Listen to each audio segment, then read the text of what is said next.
Assam Police SI result and PST PET date. So আপোনালোকৰ PST and PET কত হ'ব কেই তাৰিখ হ'ব আৰু লগতে কেই তাৰিখৰ পৰা আপোনালোকে নিজে নিজৰ এডমিট কাৰ্ডখন ডাউনলোড কৰিব পাৰিব ৰিজাল্টটো চাব পাৰিব so official notice important notice মুকলি কৰি দিয়া হৈছে আজি আমি ইয়াত A to Z কথা পাতিম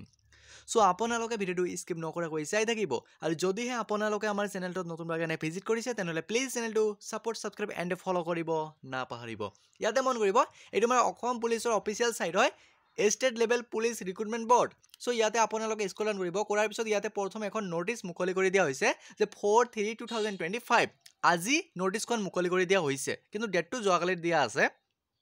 এতিয়া মন কৰিব ইয়াতে সো ফাইনালি ইয়াতে মই নোটিছত ক্লিক কৰি দিছো ডাইৰেক্ট ঠিক আছে ক্লিক কৰি দিয়াৰ লগে লগে আমাৰ যিখন নোটিছ আছে সেইখন ডাউনলোড হৈ আহি যাব তাৰ পিছত যিকোনো এটা PDF ফাইলৰ পৰা ওপেন কৰি ল'ব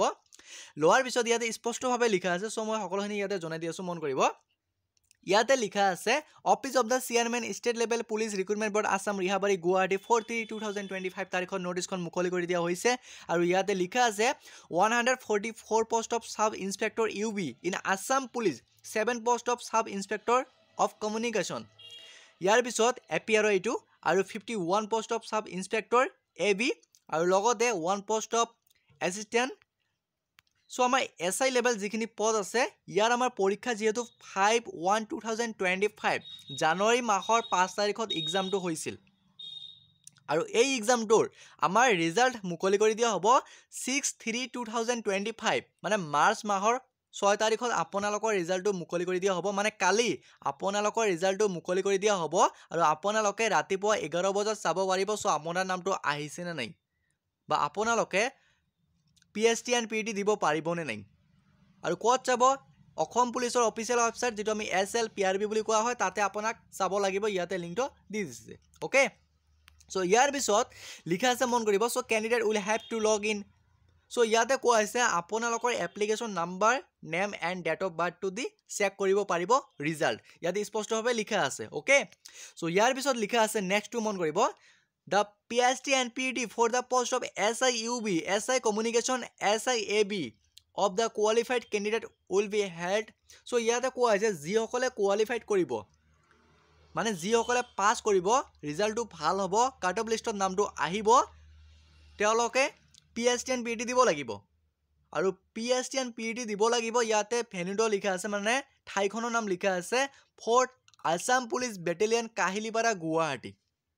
সো আপোনালোকৰ PST and PET fort Assam police battalion Kahilipara গুৱাহাটীত হ'ব এটো ক্লিয়াৰ হৈ গল এতিয়া মন কৰিব সো আপোনাৰ কেই তাৰিখ PST and PET হ'ব আৰু লৰা ছোৱালী ইয়াতে মন কৰিব মই ইয়াতে জনাই দি আছো ফাৰ্স্টটো মন কৰিব date of PST and PET reporting time and name of post applied for okay so ইয়াতে মন কৰিব আমাৰ 17/3/2025 17 তাৰিখৰ পৰা আপোনালোকৰ PST and PET আৰম্ভ হ'ব ৰাতিপুৱা ৰিপৰ্টিং টাইম 7টা থাকিব এটো আমাৰ ছোৱালীসকলৰ SIUB in Assam police SI communication in APR for female candidate 17 তাৰিখ 3 মাহ 2025 ৰিপৰ্টিং টাইম 7টা থাকিব আৰু আপোনালোকৰ এডমিট কাৰ্ডত লিখা থাকিব ওকে ইয়াৰ পিছত নেক্সট 18/3/2025 18 তাৰিখ 3 মাহ 7টা ৰাতিপুৱা ৰিপৰ্টিং টাইম থাকিব আৰু SIAB in Assam commando battalion female candidate সকলৰ PST and PET হ'ব ইয়াৰ পিছত 19/3/2025 to 20/3/2025 তাৰিখৰ ভিতৰত লৰা সকলৰ হ'ব SIUB in Assam police SI communication in APR male candidate reporting time একে থাকিব সকলৰে আৰু ইয়াৰ পিছত 21/3/2025 এদিন লৰা সকলৰ Assam police commando battalion SI পদৰ PST and PET হ'ব ওকে ইয়াত আৰু এবাৰ মন কৰিব সো ছোৱালী সকলৰ 17 তাৰিখ 3 মাহ 2025 তাৰিখত SIUB SI APR PST PET হ'ব ৰিপৰ্টিং টাইম সকলৰে এটা থাকিব 7টা আৰু 18 তাৰিখ 3 মাহ 2025 তাৰিখত ছোৱালী সকলৰ SIAB Assam commando battalion PST and PET হ'ব আৰু লৰা সকলৰ 19 তাৰিখৰ পৰা 20 তাৰিখ দুদিন SIUB ইন আসাম পুলিচ লগতে SI APR মেল সকলৰ PST and PET হ'ব আৰু 21 তাৰিখত লৰা সকলৰ কমান্ডো বেটেলিয়ন যেটো পদ আছে SI এইটোৰ PST and PET হ'ব আৰু কত হ'ব ইয়াতে মন কৰিব so fourth Assam police battalion Kahilipara okay এতিয়া মন কৰিব সো আপোনালোকে এডমিট কাৰ্ডখন কেই তাৰিখৰ পৰা ডাউনলোড কৰিব পাৰিব ইয়াতে লিখা আছে মন কৰিব ইয়াতে লিখা আছে qualified candidate will have to download their admit card for PST and PET from SLPRB যেহেতু আমাৰ SLPRB অসম পুলিচৰ অফিচিয়েল সাইটৰ পৰা এডমিট কাৰ্ডখন ডাউনলোড কৰিব লাগিব বা আমি ৰিজাল্টটো চাব পাৰিম ইয়াতে স্পষ্টভাৱে লিখা আছে যিসকলে কোৱালিফাইড হ'ব সো ইয়াতে স্পষ্টভাৱে লিখা আছে the admit card download facility will be available from 11 so ইয়াতে লিখা আছে ৰাতিপুৱা 11 বজাত 9 তাৰিখ 3 মাহ 2025 মানে মাৰ্চ মাহৰ 9 তাৰিখত আপোনালোকে ডাউনলোড কৰিব পাৰিব নিজৰ এডমিট কাৰ্ডখন ৰাতিপুৱা 11 বজাৰ পৰা ওকে ইয়াতে লিখা আছে মন কৰিব যিসকলে কোৱালিফাইড কৰিব অকল তেওঁলোকহে ইয়াতে ডাউনলোড কৰিব পাৰিব